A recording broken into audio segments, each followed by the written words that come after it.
الحمدللہ عدد خلقہ ورضا نفسہ وزنۃ عرشہ ومداد کلماتہ والصلاة والسلام علی صفوۃ رسلہ وخیر خلقہ محمد وآلہ وصحبہ اما بعد فاعوذ باللہ من الشیطان الرجیم بسم اللہ الرحمن الرحیم ولا يحسبن الذين يبخلون بما آتاهم الله من فضله هو خيرا لهم بل هو شر لهم سيطوقون ما بخلوا به يوم القيامة ولله ميراث السماوات والأرض والله بما تعملون خبير صدق اللہ العلی العظیم وبلغنا رسوله النبی الامی الکریم۔ سورۃ آل عمران کی آیت کریمہ نمبر 180 ہے۔ آیت کریمہ میں اللہ رب العالمین نے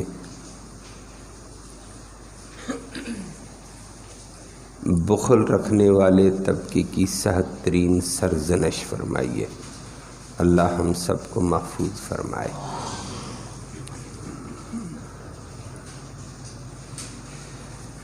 اللہ نے ذکر کر کے فرمایا کہ اللہ نے اپنے فضل سے اگر کسی کو مال دے دیا تو اس میں وہ بخل کرے گا تو یہ اس کے لیے بہتر نہیں بڑا ہی برا ہوگا۔ بظاہر وہ کہتا ہے میرے پاس مال ہے، بخل کر کے سمیٹ کر رکھتا ہے، بہت اچھا بہت اچھا بہت اچھا مال ہے، سرمایہ ہے، دولت ہے، جمع پونجی ہے جی، محفوظ ہے جی، میرا مال بڑھ رہا ہے، بہت اچھا۔ فرمایا بہت اچھا نہیں، بہت برا ہے۔ تیرے خیال میں اچھا ہے، اللہ کے ہاں یہ بدتر ہے۔ فرمایا وَلَا يَحْسَبَنَّ الَّذِينَ يَبْخَلُونَ، اور مت خیال کریں وہ لوگ جو دنیا میں بخل کرتے ہیں، بما اس مال میں آتاہم اللہ جو اللہ نے ان کو عطا کیا، من فضلہ اپنے خصوصی فضل سے۔ اللہ نے جو بندوں کو دیا ہوا ہے، بندہ کبھی کبھی کہہ دیتا ہے میری محنت میری کمائی۔ فرمائے تیری محنت تیری کمائی نہیں ہے، یہ اللہ کے فضل سے تیری طرف دولت کا رخ ہوا ہے۔ فرمایا پہلا ذہن یہ ٹھیک کر کہ میری محنت میری کمائی میری دولت تیرا کچھ بھی نہیں، اللہ کا فضل ہوا ہے۔ اور پھر اللہ نے اپنے فضل سے تجھے دے دیا تو فرمایا تو اس کے اوپر بخل کرتا ہے تو بخل کرنے والے اس کو مت خیال کریں بہتر، ہوا خیر لہم کہ ان کے لیے بہتر ہوگا، بل ہوا شر لہم بلکہ یہ بخل کرنا ان کے لیے بہت برا ہوگا۔ اللہ سب کو محفوظ فرمائے۔ تو آیت میں ایک تو اللہ نے اصلاح فرمائی کہ جو تمہیں مال و دولت ملا ہوا ہے یہ تمہارا نہیں، تمہاری محنت تمہاری مہارت تمہارا ہنر نہیں ہے، یہ عطا کرنے والا اللہ ہے۔ کبھی کبھی ہنر مند پھرتے رہتے ہیں اور بے ہنر نوازے جاتے ہیں، کبھی کبھی ہنرمند ایسے ہی بیچارے رلتے ہیں اور بے ہنر عیش و عشرت میں مال و دولت میں ہوتے ہیں۔ پڑھے لکھے ڈگریوں والوں کو آج بھی دیکھا ہے بیچارے خودکشیاں کرتے ہوئے نظر آتے ہیں، اور ان پڑھ انگوٹھا چھاپ سرمایہ کا مالک، کارخانے کا مالک، اور انہی ڈگریوں والوں کو نوکری دینے کے لیے نہ دینے کے لیے ایک حق رکھتا ہے، اللہ تیری اپنی ہی قدرت، اپنے ہی فیصلہ ہے۔ تو یہ مت کہو کہ میرا ہنر ہے، میری محنت ہے، نہ اللہ کی عطا ہے، یہ اللہ کے فضل سے ہوتا ہے۔ نمبر 2 فرمایا پھر اس میں بخل نہ کرو۔ یہ بخل کرنا یہ تم اچھا سمجھتے ہو میرا مال بڑھتا ہے، کوئی نہیں، یہ بدتر ہو رہا ہے، بخل بدتر ہے۔ بخل ہے کیا چیز؟ بخل کا معنی شریعت میں یہ ہے کہ اللہ نے جہاں جہاں خرچ کرنا لازم اور واجب کیا ہے وہاں وہاں یہ خرچ نہیں کرتا ہے۔ جہاں اللہ نے خرچ کرنے کا حکم دیا وہاں خرچ نہیں کر رہا ہے۔ کیوں؟ مال تھوڑا ہو جائے گا، مال بچانا ہے، مال بڑھانا ہے۔ تو یہ واجب کو ادا نہ کرنا یہ گناہ ہے، یہ حرام ہے۔ ایسا بخل بھی حرام ہوتا ہے کہ خرچ کرنے والا موقع ہے وہاں خرچ کیوں نہیں کرتا ہے۔ نمبر 2 دوسری ایک اور صورت ہوتی خرچ کرنے کا، ایک اور موقع بھی ہوتا ہے کہ بعض ایسی جگہیں جہاں مال خرچ کرنا واجب نہیں ہے، مستحب ہے، بہتر ہے،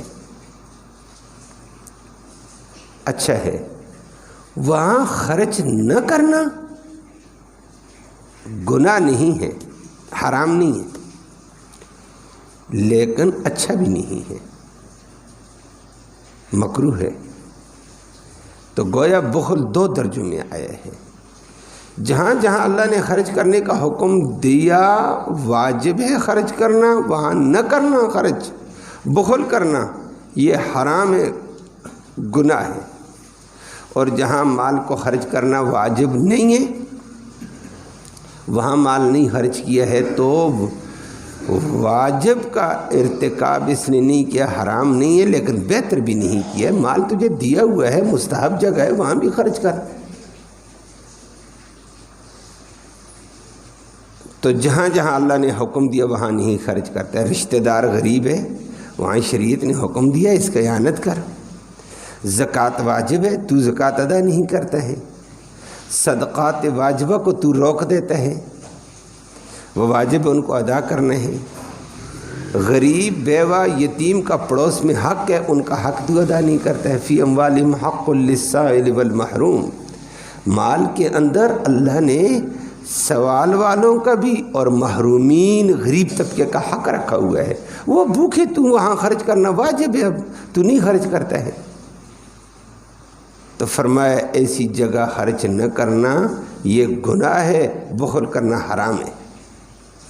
اور ایک اور لفظ قرآن نے حدیث نے بھی استعمال کیا شخ کا، اور فرمایا شخ بھی انسان کے لیے تباہی کا ذریعہ ہے۔ وہ یہ ہے جہاں جہاں مال کو خرچ کرنا واجب ہے یہ وہاں خرچ بھی نہیں کرتا، الٹا مال کی ہرس میں مال جمع کرتا رہتا ہے۔ یہ مال کی ہرس انتہا درجے کی ہو اور خرچ کرنے کے مواقع سے کتراتا ہے، نہیں جی چھوڑو۔ فرمایا یہ شخ ہے، شخ بھی اللہ بچائے اس سے بھی۔ تو ان دونوں طبقوں کے اعتبار سے اللہ نے ذکر کیا کہ یہ مال کے اندر بخل کرنے والا بخیل بن کر یہ اپنے لیے اس بخل کو بہتر نہ سمجھے کہ میں نے یہاں سے اپنا ہاتھ کھینچ لیا، اپنا مال بچا لیا، یہاں سے اپنا مال بچا لیا، یہاں سے مال بچا لیا، یہ بہتر ہو گیا۔ بہتر نہیں، یہی مال تیرے لیے وبال جان ہے۔ اور کیا جان کا وبال ہے آگے قرآن نے ذکر کیا، محمد کریم صلی اللہ علیہ وسلم نے اس کی وضاحت فرمائی۔ فرمایا سَيُطَوَّقُونَ مَا بَخِلُوا بِهِ یوم القیامت، قیامت کے دن اس کے بخل والے مال کو، جو اصل اس کا مال ہے وہ نہیں، جہاں واجب تھا خرچ کرنا اس نے خرچ نہیں کیا، وہ مال ان قریب اس کے گلے کا توق بنا کر اس کے گلے میں ڈالا جائے گا۔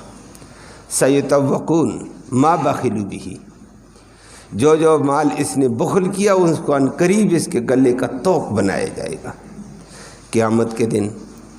اور نبی کریم صلی اللہ علیہ وسلم نے پھر اس توق کی تفصیل کی تھوڑی سی، وہ یہ حضرت ابو ہریرہ رضی اللہ تعالیٰ روایت کے راوی ہیں کہ نبی کریم صلی اللہ علیہ وسلم نے فرمایا حقوق واجبہ جہاں خرچ کرنے واجب ہیں، حقوق واجبہ میں جو بندہ مال کو خرچ نہیں کرتا تو زکوٰۃ نہیں دیتا، صدقۃ الفطر نہیں دیتا،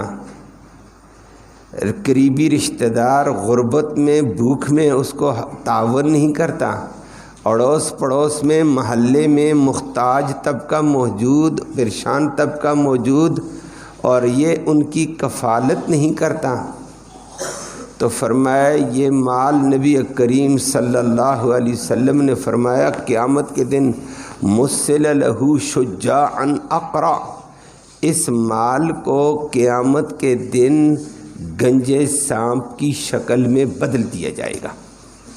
آج یہ روپے ہیں، ڈالر ہیں، دینار ہیں، پاؤنڈ ہوگا، سونا یا چاندی ہوگا، جو بھی ہے، قیامت کے دن یہی پیسے سانپ بن جائیں گے۔ بخل تھوڑا کیا تو چھوٹا سانپ ہوگا اژدہا، چھوٹا سانپ کا یہ معنی نہیں ہے، اور زیادہ بخیل طبقہ کروڑ پتی ہے لیکن بخیل ہے، رشتہ دار بیچارے پریشان، قرب و جوار میں مسلمان پریشان، زکوٰۃ واجبہ ادا نہیں، صدقۃ الفطر نہیں، کچھ بھی نہیں ادا کرتا ہے، بس جمع کرنے کی ہوس میں لگا ہوا ہے۔ فرمایا اس کا بڑا بخل ہے تو اس کا اژدہا بھی بڑا ہوگا۔ مسل لہ شجاعا اقرع، اس کے مال کو اس کے لیے شجاع اژدہا بنا دیا جائے گا، اور اژدہا بھی گنجا اژدہا سانپ بنا دیا جائے گا۔ اژدہا وہ سانپ ہوتا ہے شجاع جو بڑی عمر کا ہو اور بڑی بلا ہو، تو سانپ کا بھی جس وقت تک عمر بڑھ جائے اس کے سر کے اوپر گردن پر بال آ جاتے ہیں، لیکن نبی نے فرمایا یہ جو اژدہا ہوگا اس کے سر کے اوپر بال نہیں ہوں گے، اقرع گنجا ہوگا، گردن پر بال نہیں ہوں گے، کہ زہر اس کے اندر اتنا تیز ہوگا اس زہر کی وجہ سے اس کے سر کے بال اڑ چکے ہوں گے۔ اللہ ہم سب کو محفوظ فرمائے۔ اور پھر وہ شجاع اقرع لہو عینان ادرقان، اس کی پھر آنکھیں پیلی پیلی زہر زدہ، اور ڈرامنی اس کی آنکھوں کو آدمی دیکھ نہیں سکے گا، تیز زہر والی آنکھیں ہوں گی موٹی موٹی، وہ سانپ گنجا زہر والی آنکھیں، اس کے گلے کے اندر وہ گھوم کر پھر جائے گا، گلے کا توق ہے فرمایا، اور گلے کا توق بن کر وہ سانپ اس کے سامنے آگے آ کر اپنے دونوں جبڑے شدقے کھول دے گا۔ یہ جب دیکھے گا میرے سامنے اتنی بڑی بلا سانپ، توبہ، آنکھیں دیکھی نہیں جاتی، منہ اس کا کھلا ہوا ہے، تو اس کا بقیہ حصہ گردن سے نکل کر ایسے سامنے ہے، تو نبی کریم صلی اللہ علیہ وسلم نے فرمایا یہ بندہ دیکھ کر چیخے گا اے اللہ یہ کیا ہے، بھاگے گا، جدھر بھاگتا ہے گلے کے اندر سانپ بڑا ہوا ہے وہ تو جائے گا ہی کہیں نہیں، بھاگ جدھر بھاگتا ہے، وہ سانپ گلے میں بنا ہوا اور یہ چیخے گا چلائے گا، وہ آگے سے بڑی زبردست اللہ اس کو زبان دے گا، اور یہ بھی فرمایا زبانیں بھی اس کی دو ہوں گی، اور سانپ کی عمر زیادہ ہو جائے اس کی ایک زبان کے ساتھ دوسری زبان لگ جاتی ہے، دو زبانیں ہوں گی اس کی، اور منہ کھولا ہوا زبان باہر نکالی ہوئی کھانے کو تیار ہوگا، اور وہ اس کے یہی کہے گا نہ شور نہ کر، انا محبوبک، میں تیری محبوب چیز ہوں، انا مالک، میں تیرا مال ہوں، انا کنزک، میں تیرا خزانہ ہوں، جس خزانے کو تو سمیٹ کر رکھتا تھا، اور جہاں جہاں شریعت نے حق دیا تھا تو حق ادا نہیں کرتا تھا، میں تیرا وہ سونا ہوں، تیری وہ چاندی ہوں، تیرا وہ محبوب مال ہوں۔ آج مجھ سے چیختا ہے دنیا میں تو مجھے بڑی محبت سے سنبھال کر رکھتا تھا، آج تو مجھ سے چیختا ہے مجھے دیکھ کر میں وہی تیرا محبوب مال ہوں۔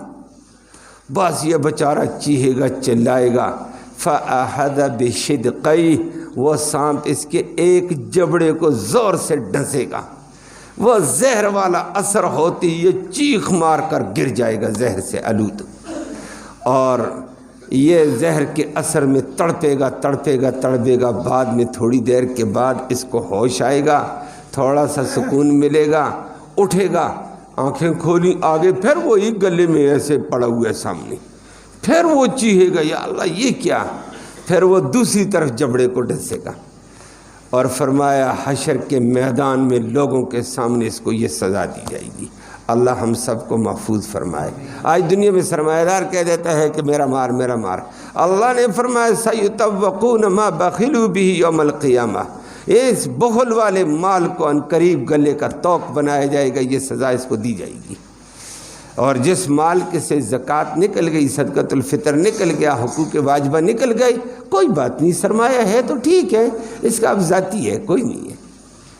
اور ساتھ ساتھ وہی سانپ جو اس کے لیے بنے گا، اوپر سے کہا جائے گا، قرآن نے دوسری جگہ کہا ھذا ما کنزتم لانفسکم، یہ وہ خزانہ تھا جو تم نے اپنی ذات کے لیے جمع کیا، جبکہ خزانے کے اندر ذات نہیں ہوتی ہے، رشتہ دار بھی ہوتا ہے، غریب بھی ہوتا ہے، یتیم بھی ہوتے ہیں، بیوہ بھی ہوتی ہے، دین کے بھی تقاضے ہوتے ہیں، تو نے یہ تقاضے پورے نہیں کیے ہیں، آج اس کو سنبھال۔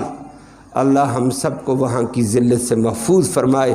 فرمایا وَلِلَّهِ مِيرَاثُ السَّمَاوَاتِ وَالْأَرْضِ، یہ دنیا زمین و آسمان کا مالک میراث اللہ کی ہے، تو نے سمجھا میری ہے میری ہے، تو مرے گا کدھر جائے گا مال۔ واللہ بما تعملون خبیر، اللہ رب العالمین تمہارے اعمال سے باخبر ہے، باطن سے بھی ظاہر سے بھی۔ اللہ ہم سب کو محفوظ فرمائے اور دین کے تقاضے پر عمل کی توفیق نصیب فرمائے۔